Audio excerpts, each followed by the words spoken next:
যতদূর চোখ যায় আগুনের লেলিহান শিখায় জ্বলছে বাড়িঘর গাছপালা। কোনোভাবেই নিয়ন্ত্রণে আসছে না আগুন।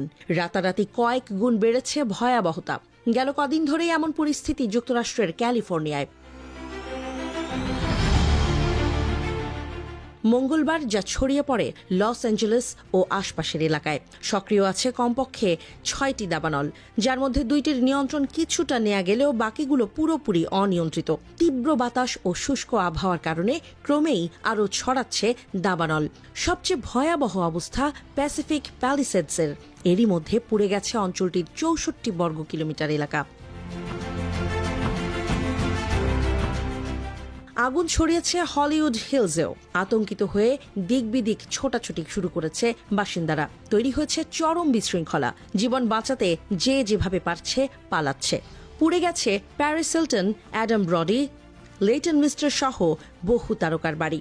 পুড়েছে ভাইস প্রেসিডেন্ট কমলা হ্যারিসের লস অ্যাঞ্জেলেসের বাড়িও। কর্তৃপক্ষ বলছে যেভাবে ছড়াচ্ছে তাতে খুব দ্রুত থামানো সম্ভব হবে না আগুন।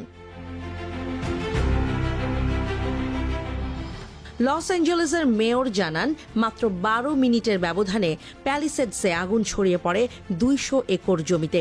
বাতাসের তীব্রতা এত বেশি যে একে হ্যারিকেন পর্যায়ের ঝোড়ো বাতাস আখ্যা দেয়া হচ্ছে। পরিস্থিতি আরও খারাপ হতে পারে বলে সতর্ক করা হয়েছে বাসিন্দাদের। নির্দেশ পেলে দ্রুত এলাকা ছাড়তে বলা হয়েছে সবাইকে।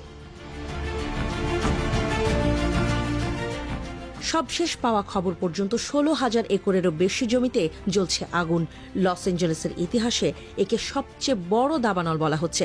নিয়ন্ত্রণে কাজ করছে ফায়ার সার্ভিসের বেশ কয়েকটি ইউনিট। তবে শুষ্ক আবহাওয়া ও বাতাসের তীব্রতায় আগুন নিয়ন্ত্রণে হিমশিম খাচ্ছে ফায়ার সার্ভিস কর্মীরা। দাবানলের প্রভাবে মারাত্মক ক্ষতিগ্রস্ত ক্যালিফোর্নিয়ার বিদ্যুৎ ব্যবস্থা।